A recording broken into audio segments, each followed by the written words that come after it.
students. This is your course on content marketing. In this video, we're starting a new chapter on different types of content formats, and we're going to discuss about blogs and its subtypes as the first type of content format.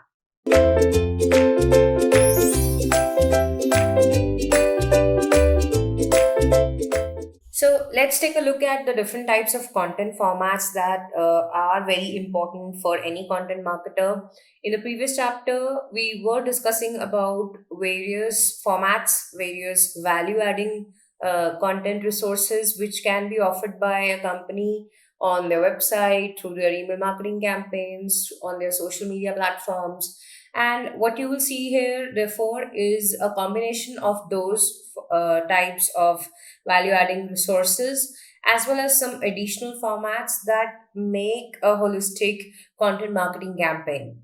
So, blogs and their subtypes, white papers, case studies and use cases, customer testimonials, expert interviews, ebooks, industry reports, presentations and slide decks, quizzes and tools, courses, both free and paid, social media posts, email marketing campaign copy, videos, podcasts, and webinars combined together form the whole gamut of different types of content which a typical content marketing team has to generate either in house or get developed from an agency partner or freelancing contributors. Now, between these formats, you would notice that customer testimonials, social media posts, and email marketing campaign copy has been marked with an asterisk because these are not really considered as value adding, educating, informational resources which could be offered on a website. Therefore, these are contents which are designed primarily from the objective of promotion, primarily from the objective of telling a customer blatantly that the company that they are checking out is good and what they're trying to sell is worth buying. So they are more direct in nature when it comes to selling the product, and compared to the other formats, content formats that you see here, they are not really hesitant to admit that their core objective is marketing. Whereas all other formats are sly about it, they are a little indirect about it, and the idea is to give at least 80 to 90% of value to the customer, and then 10% of the time or 10% of the space to be reserved for indirectly and in a more hidden manner promote the company's value proposition. So let's begin by taking up the first content format, which is blogs and its subtypes. Now, what is a blog? Origin of the term blog lies in the term weblog. That is why entries are maintained in reverse chronological order, which means newest entries are always visible at the top and oldest are always visible at the bottom.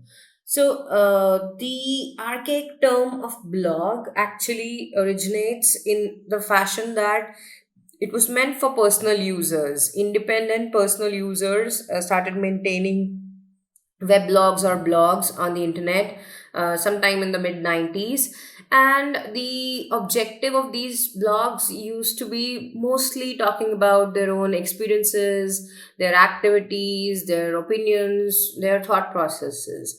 It was in the mid 2000s or so that blogging gained attention of content marketers, and a lot of companies then started setting up professional and dedicated blogs that had content which was relevant to their products, the industry that they belong to, yet they were offering a lot of expansive information and entertainment and edutainment kind of content to their end customers through these blogs.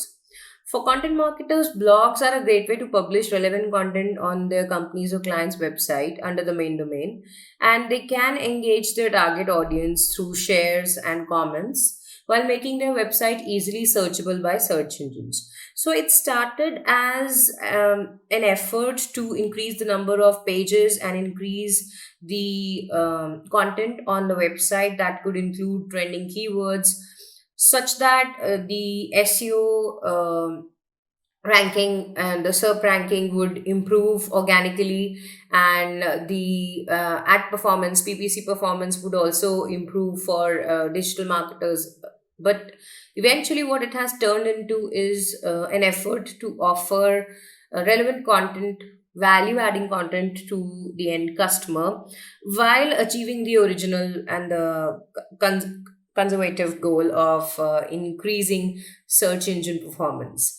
Now, what you can see to the side here is a typical format in which a blog is designed. You have a header where the menu or the navigation bar can be visible. Then the topic of the blog is usually placed over there along with the menu. Then you have the main content, which can include video snippets, images, graphs, along with the written text. Then you usually have a sidebar where the social profile, a favorite content, or a call to action can be placed. Sometimes even archived entries are placed there. Very often on company blogs, what you'll see is to some extent product placement and CTAs leading customers to the product and service pages on the company blogs. Then, in the footer, relevant links like disclaimer, privacy policy, or a contact page can also be placed. Again, encouraging customers to explore more on the website or directly get in touch with the brand that has created a blog of importance to them. Now, why blogging is important for small and medium and big businesses? Essentially, small businesses with blogs generate 126% more leads if they are able to generate that kind of fan following, that they are able to tap into their target market and get their desired customers hooked to the kind of content that they're producing.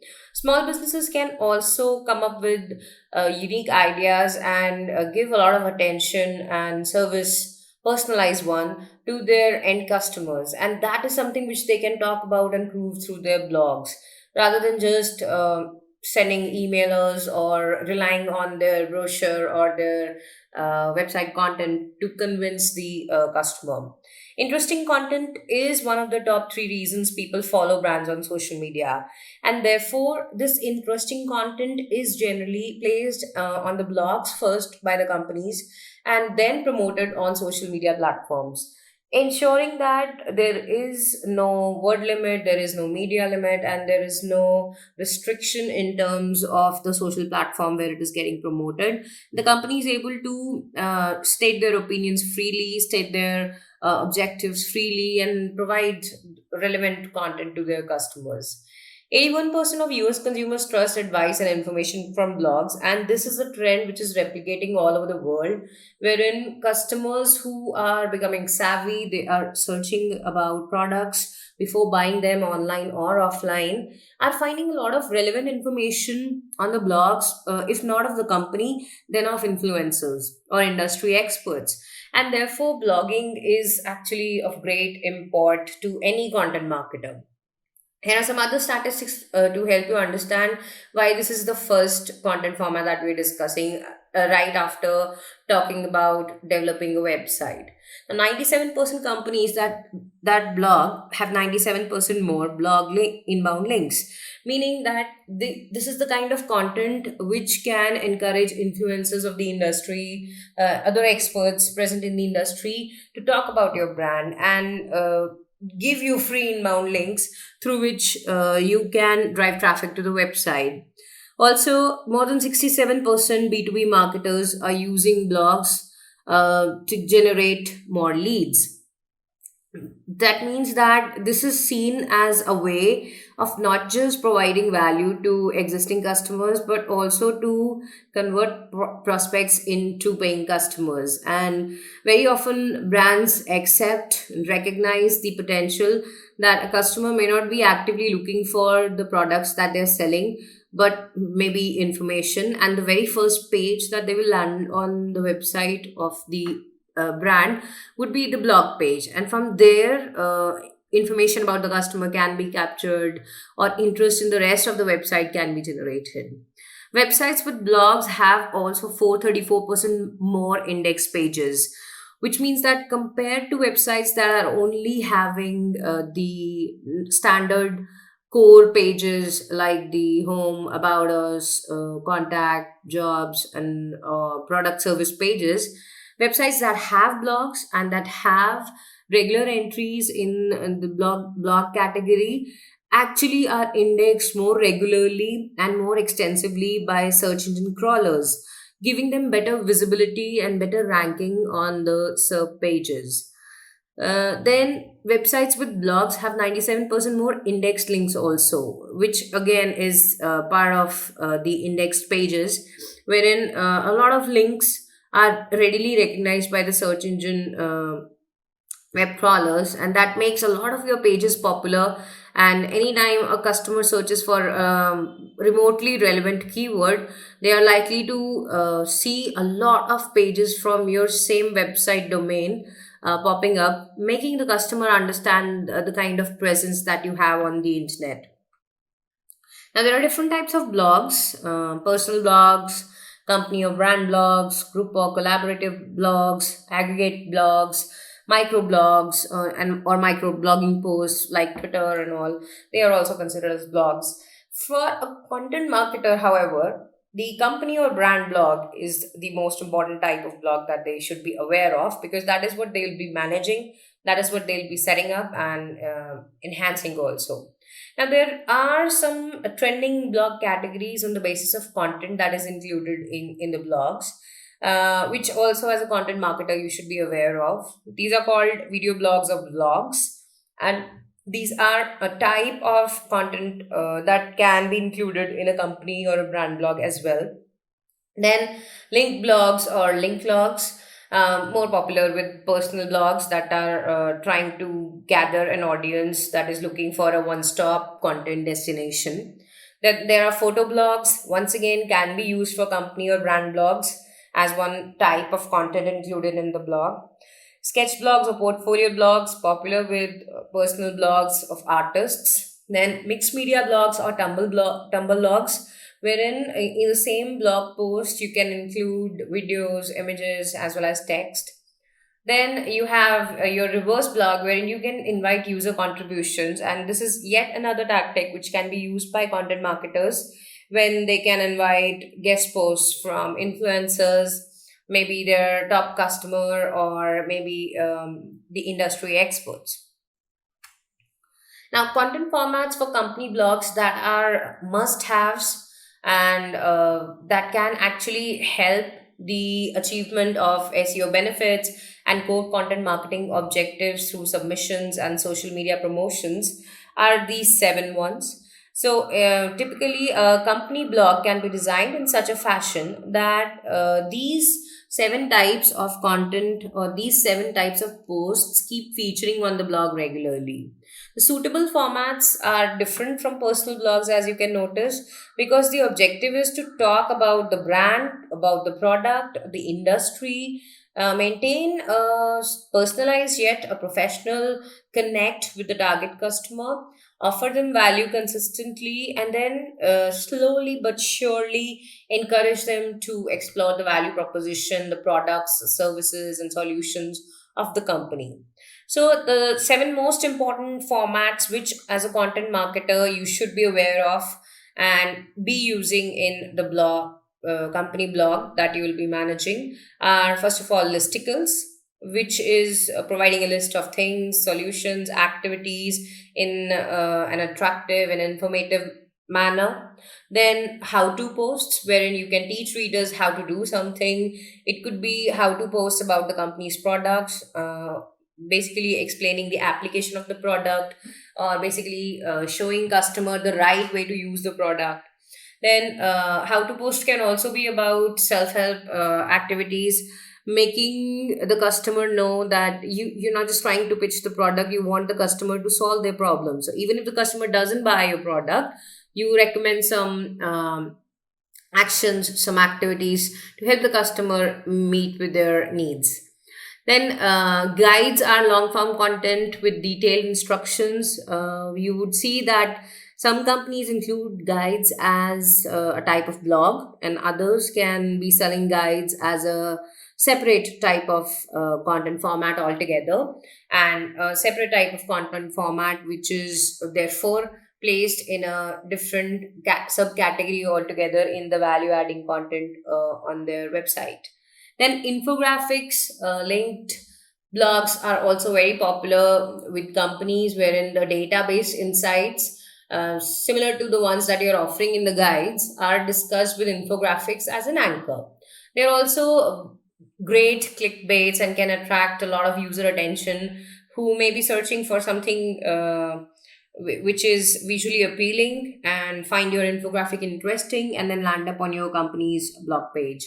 So these are the type of blogs that you should be regularly posting as well on the company blogs. Then case studies, once again, just like guides, they're more in depth, require a lot of time to develop.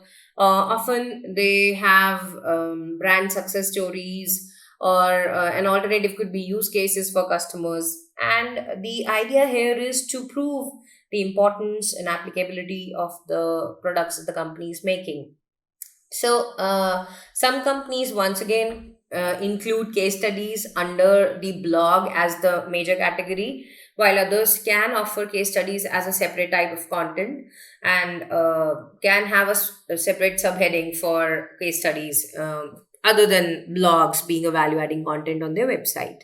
And thought leadership posts can also be a great type of content on company blogs, wherein leadership opinions about the industry, about the trends, about the company performance, what is happening, what can happen, forecasts, all these can be published. So when I say leadership of the company that is providing the blog or that is maintaining the blog is the one that is asked to contribute their opinions and asked to contribute their thoughts. And this is actually a great way to establish domain authority and the creating opportunities for the end customers to get to know your leadership team, see how authentic they are, how credible they are, and listen to their voice, and therefore obviously putting a face and a voice to your brand, also humanizing it in a way. Then you can also include guest posts as a type of content on the company blogs, wherein influencers and external industry experts can be brought on board to contribute guest posts on the company's platform. This is a great way to add additional weightage value to your offering and form a positive opinion in the form of your readers. A good example could be when a company that is selling dental hygiene solutions, like toothpaste or dental floss, and all such things, they invite a doctor to write a guest post on their blog forum. So, what happens there is, in this case, that any customer who's regularly following the blog automatically assigns the professional value that is attached to the doctor who's writing the post to the brand that has invited the doctor to write the post. So, that's how guest posts work. So this is about blogs, and in a nutshell, what they are as a content format and how, as a content marketer, you can use them. Next up, we'll talk about the content format called white papers. Until then, thank you.